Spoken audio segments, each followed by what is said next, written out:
Throughout history there have been many different execution methods, and in England, some such as hanging, drawing and quartering were completely barbaric.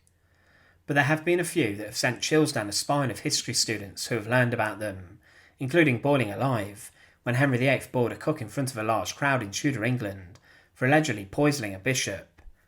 However, the Tudor times were barbaric, and it was a time of great execution across the country, as Henry VIII would execute around 70,000 of his population during the decades he spent on the throne. This included two of his wives, and one of them would lose her head inside the Tower of London by an instrument of death which was not readily used inside of the country. The execution as axe was always preferred in England, but Henry VIII would order one special execution to take place by sword. But is this one of history's most brutal execution methods? Join us today as we look at this, and to support our channel, please make sure to subscribe. An executioner's sword as an instrument throughout the years is rather different to a sword which would be used in hand-to-hand combat.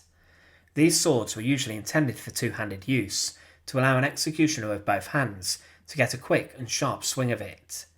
They had a hilt like a normal sword, but the blade lacked a point and was flat, meaning that the side of the blade would need to be sharp to take the head clean off. In the medieval period, executioners did use normal swords to do this, and it was roughly around the 16th century when swords in this manner emerged on the scaffolds across Europe. They were used in 17th century Europe quite prominently, but they fell out of use rather suddenly, as other devices in the 18th century, such as the guillotine, were favoured in lands such as France and Germany. The final execution using sword in Europe took place in Switzerland, when a man was executed for murder, but still today in Saudi Arabia, it is used to carry out executions.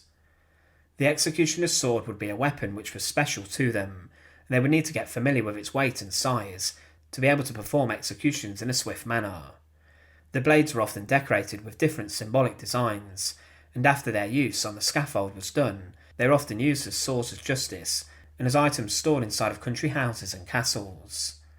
They are often very intimidating when you see them up close, and what is interesting is that the sword was considered the more reliable method of execution and beheading as opposed to the axe. The commoner's axe, which was used more prominently in England to take the head of a criminal or a victim, was considered sharp justice, but it did have a propensity to go wrong at times. The crowds who would flock to executions may have been bloodthirsty and rather uncivilised at times, but they expected a certain level of class from an executioner. For example, the London axeman Jack Ketch, during the execution of the Duke of Monmouth, took so many swings of his axe that at one point he gave up, and the crowd was so angry many wanted Ketch's head on the block next, as he performed the job poorly. But a lot could go wrong with the axe, from the swing not generating enough velocity to come down onto the victim, to the hair being caught in the swing. Even Mary Queen of Scots' execution went tragically wrong during the reign of Elizabeth I. But for many years before, executions by axe had been going wrong, and this is probably what prompted Henry VIII to summon a swordsman from France to execute his second wife, Queen Anne Boleyn. Anne had been found guilty of trumped-up charges and false charges of adultery, incest and treason, and for this she faced the death penalty. But Henry VIII would order a specific number of items for his wife's execution.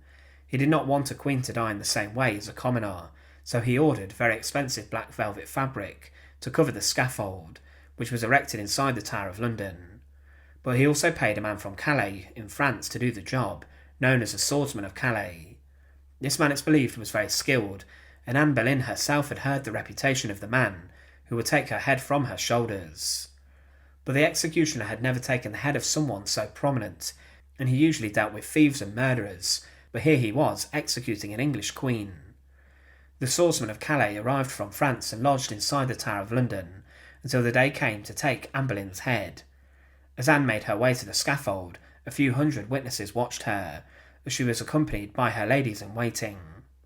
The swordsman was waiting, but the sword was nowhere to be seen, and when Anne greeted the executioner on the scaffold, she gave him a bag of coins as payment for hopefully completing the job quickly.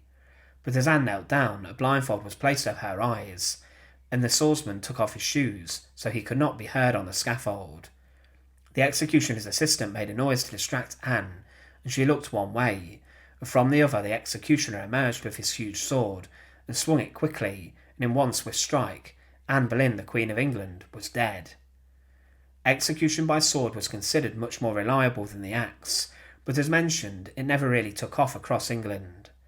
The King Charles I would face the axe, as would prominent people such as Thomas Cromwell, Sir Thomas More and Catherine Howard, Henry VIII's fifth wife. It was an execution method which was speedy and rapid, and when performed correctly, would be a brutal administering of a king or queen's justice. The exact identification of the swordsman of Calais, who took Anne Boleyn's head, is unknown, and the sword has been lost to time, and it's possible that the executioner's family kept this as an heirloom, as it was a weapon that took the Queen of England's head, or that an executioner sold it on later. Thanks for watching. To support our channel, please make sure to subscribe, and once again, thank you so much for watching.